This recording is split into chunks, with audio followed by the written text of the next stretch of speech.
Let me first thank Senator Kelly for coordinating this unfortunate commemoration of a truly disgraceful decision by the Republican appointees of the Supreme Court 16 years ago.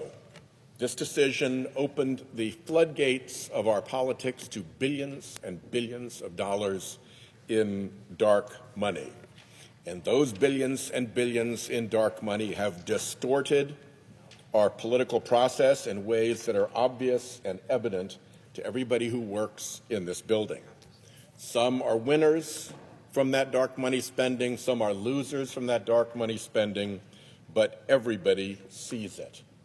Billionaire spending in our elections is up 160 times. 160 times more billionaire spending in our elections now that billionaires can pump money in by the millions. Just 100 families poured a record-breaking $2.6 billion into federal elections in 2024. I don't know how democracy survives in an environment in which 100 super wealthy families are dumping $2.6 billion in special interest spending, influence spending, into our elections. This is not a hypothetical problem. I care a lot about climate change, and I see what is happening to our coasts, particularly in Rhode Island, and I was here before the Citizens United decision, when robust, meaningful, bipartisan climate legislation was constant here in the Senate. I can think of 4 major bipartisan bills here in the Senate, and I remember my friend John McCain running for president, carrying the Republican banner into that presidential election with a completely solid and respectable climate platform. Well, right after Citizens United, all of that stopped. The barrage of fossil fuel dark money into our politics killed bipartisanship on climate change instantly. It is still a problem today. Just yesterday, I asked to move a resolution that declared that climate change is not a hoax, that climate science is sound science, and that research into the effects of climate change should continue, and Republicans objected to that simple resolution. The fossil fuel industry bought this obstruction of climate legislation for 16 years now with money. They poured $450 million into political influence spending during the 2024 cycle, and that's only the identifiable money. Then there's the dark money, and we don't know how big that number was. We're already seeing the climate problem cascade into a homeowner's insurance crisis, cascade into a crisis of mortgage unavailability, and ultimately home value losses. It's already happening in Florida, for instance. So this is real, with real consequences for regular Americans. There was a big flaw in the Citizens United decision. The Citizens United decision hung on 2 assertions of fact by that slim Republican majority that warped our politics for the billionaires.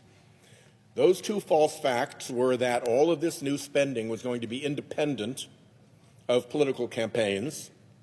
That was never tested, never vetted, never litigated. That was a fact that was invented behind the curtains of the Supreme Court by those 5 justices. And history shows since then that had a real fact-finding effort been undertaken, it would have been clear that this spending is not at all independent of political campaigns. But here's where it's indisputable. The court also held, those 5 judges, also held that all of this unlimited billions that they were letting loose into our politics would be transparent, that voters would know who was behind the money. Well, in 2024, $1.9 billion in money was spent in elections that we don't know who's behind. That is a $1.9 billion factual rebuke to the Supreme Court Citizens United decision. It simply isn't true. So that decision hangs on a false fact that was found by a court that shouldn't even be doing fact-finding, and which for 16 years, those 5 judges have scrupulously refused to correct, even as the falsity of the fact upon which their decision depended has been proven over and over and over again. I'll close by pointing to the Disclose Act, a bill that can remedy this by requiring contributions over 10 grand into a political race to be disclosed by the actual donor. No more hiding behind a 501c3 that converts to a 501c4 that sends money to a super PAC that spends it in the election. No, you go all the way back to the actual real donor. We should pass that bill.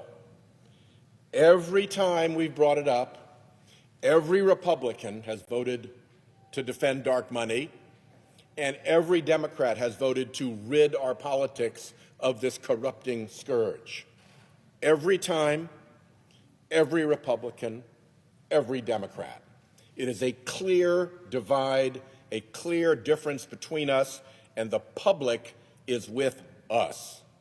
The public is infuriated that big, secretive, special interests can control our politics from behind the scenes with massive dark money contributions. Last point, if you can make an enormous dark money contribution, you can threaten or promise to make an enormous dark money contribution. And those threats and promises will never be seen. It is the core of political corruption to make decisions based on secret threats and promises about massive political spending. We have to get rid of this. The decision was ill-founded, factually wrong, and needs to be corrected. I yield. Mr. President. Oregon. I think my colleague, Senator Whitehouse, who has been pointing out that we have a money and politics system that is corrupting the vision of government by and for the people, and it's replacing it with government by and for the powerful. Who in America wants a governmental system designed and intended to be a reflection of ordinary citizens' desires and aspirations and opinions to simply be a country run by oligarchs, by billionaires? And yet, that is where we have arrived.